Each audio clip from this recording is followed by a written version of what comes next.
Hola, ¿qué tal? ¿Cómo están? Qué gusto otra vez estar con ustedes ya en este proceso final del curso sobre ecoteología. Y como dijimos la sesión anterior, en el video anterior, estamos entrando a esta etapa de pensar un poco en propuestas sobre qué hacer frente al contexto en el que estamos respecto al tema de el cuidado de la casa común, la defensa de los derechos ambientales, ¿no? Y entonces yo planteo que los agentes religiosos, los actores vinculados a las comunidades de fe, a las organizaciones basadas en la fe, pueden hacer una contribución significativa en espacios de incidencia pública o política en defensa de la casa común. Dicho sea de paso, varios de los estudios que hay hoy en día sobre conflictos socioambientales, sobre defensa de los derechos ambientales, se hace mención al papel que podrían cumplir las iglesias, las comunidades de fe, los agentes religiosos. Y efectivamente, yo hice dos estudios, como les comenté, creo, la clase pasada, la sesión pasada. Investigué el caso de los conflictos en Cajamarca y en La Oroya, que son conflictos emblemáticos, ¿no? Y encontré allí que el capital religioso es muy importante para cualquier proceso de movilización social en defensa de los derechos ambientales. Esto se puede ver en muchos de los casos. Cajamarca o La Oroya, como el que yo trabajé, pero también se pueden ver en los conflictos de Espinar, en los conflictos anteriores de los bosques de San Ignacio, incluso en el caso de la crisis que hubo alrededor del Bagua, el famoso Baguazo. También uno puede encontrar allí agentes religiosos acompañando a las víctimas. ¿Qué podrían hacer los agentes de fe? Una cosa interesante es que las comunidades de fe o los grupos religiosos, las comunidades eclesiásticas o paraeclesiásticas pueden contribuir en aquello que los estudiosos llaman los recursos los micro recursos, que tiene que ver con recursos de sensibilización, por ejemplo, a la gente. En general, los agentes de fe tienen prácticas, digamos, han aprendido las prácticas de la sensibilización. Muchos de ellos lo aprendieron para cuestiones que tienen que ver estrictamente con sensibilizar a otros, para adscribirlos a su fe religiosa, a su doctrina. Pero ese tipo de aprendizajes se pueden capitalizar para la movilización social. En muchas de las campañas de incidencia, la sensibilización es fundamental, porque de nada sirve que los activistas ambientales hagan incidencia si la gente afectada no está sensibilizada. Creo que yo les compartí la semana pasada, en la sesión anterior, que en un caso que tuvimos, por ejemplo, en Nuevo Cajamarca, en el Alto Mayo, nos pasamos mucho tiempo sensibilizando a la población porque ellos no aceptaban que los residuos que emitía una planta de cemento contaminaba el medio ambiente y afectaba la salud de las personas, porque ellos lo veían como natural. Muchas cosas se han naturalizado y la gente no distingue entre cuáles son qué derechos están siendo afectados. Allí podemos hacer un trabajo muy importante. También podemos ayudar creando puentes de solidaridad. ¿Qué significa esto?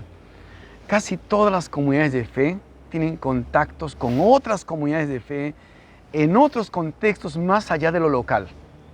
Entonces, en las campañas de incidencia es importante construir la mayor cantidad de aliados, de gente que puede solidarizarse, que puede hacer incidencia desde otros contextos.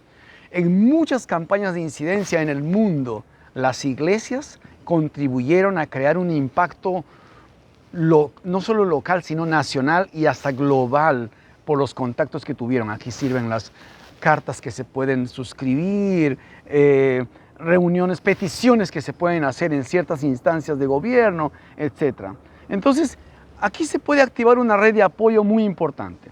En segundo lugar, también las comunidades de fe, los agentes de fe, pueden contribuir generando sensibilización pública a través de ciertos rituales.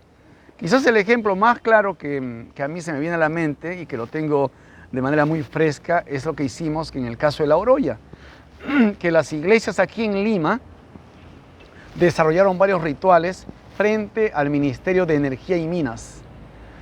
Ellos desarrollaron lo que se llaman plantones, reuniones de oración en favor de La Oroya. Entonces era tener un tiempo allí para activar. Luego de la reunión, de los cánticos y todo, una comisión entraba al ministerio y hablaba con el ministro de Energía y Minas. Entonces, esto tiene un impacto muy interesante. ¿Por qué? Porque en un sentido le quita a la movilización ese carácter político, digamos, partidarizado. No deja de tener un sentido político, ¿no es cierto? Pero hace que, digamos, no se vea la movilización como una movilización adscrita a un movimiento, a un grupo, a una facción político-ideológica, ¿no? Sino como algo que viene de una expresión ciudadana, ¿no es cierto? Pero porque está conectada con la indignación que la gente tiene. ¿Cuál es la indignación? Digamos, ¿con qué está conectada la indignación de los creyentes? Con el hecho de que se sostienen en un Dios que se indigna, ¿no? Entonces hay una forma de construir allí una espiritualidad muy, muy interesante, ¿no? Me gustaría además mencionar algo, que la movilización desde los religiosos genera la conexión o reconexión con otras memorias que la gente tiene, ¿no? Se conecta con otras movilizaciones y los agentes religiosos ayudan un poco en eso, a activar esa memoria. En el caso de La Oroya, eso fue muy, muy evidente, ¿no? Los estudiosos hablan de que también las comunidades de fe pueden conectarse con recursos macro. Dos recursos macro son estas, digamos, estrategias que se pueden usar de solidaridades más amplias, con otros contextos, ¿no? Los recursos micros son esos eventos muy pequeños que se hacen en la localidad, pero también hay otros recursos que se pueden conectar. Por ejemplo, en el caso de La Oroya, fue bien interesante porque una universidad jesuita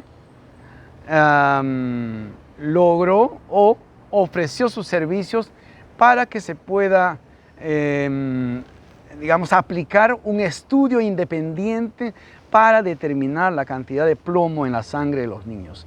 Ese estudio fue importante. Ese estudio, digamos, externo se hace con la anuencia del Estado en el país. Pero tiene que ser una universidad muy bien reconocida, una institución importante afuera. Eso cuesta mucha plata. Por eso es que en muchas campañas de incidencia los movimientos, los activistas ambientales no lo pueden hacer. Pero aquí no costó nada, porque la Universidad Jesuita lo hizo gratuitamente gracias a la conexión con la iglesia, ¿no es cierto? Finalmente, también algo que se pueden hacer desde las comunidades de fe es generar corriente de opinión.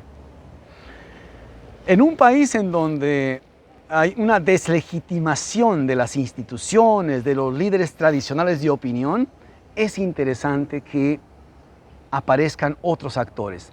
Y en ese contexto los actores religiosos aparecen como actores que generan confianza. Los periodistas, hay una expresión, periodística que es esta. No es noticia cuando el perro le muerde al hombre, sino cuando el hombre le muerde al perro. Es decir, cuando algo inusual existe o se da, hay una preocupación por los medios. Es decir, si un grupo de religiosos empiezan a opinar sobre derechos ambientales, los periodistas empiezan a tomar atención, porque es personas que nunca normalmente hablan de eso empiezan a hablar. Entonces es algo inusual. Entonces podemos aprovechar de eso también. Ahora, gracias a Dios, hay mucho más líderes religiosos dispuestos a opinar, a hablar, a poner su voz y digamos, su liderazgo en favor de aquellos que están excluidos, sufren violación de sus derechos. Podemos seguir pensando en mucho más, les invito a ustedes a seguir pensando en mucho más posibilidades, propuestas de cómo los agentes religiosos pueden contribuir a trabajar en favor de los derechos ambientales. Gracias.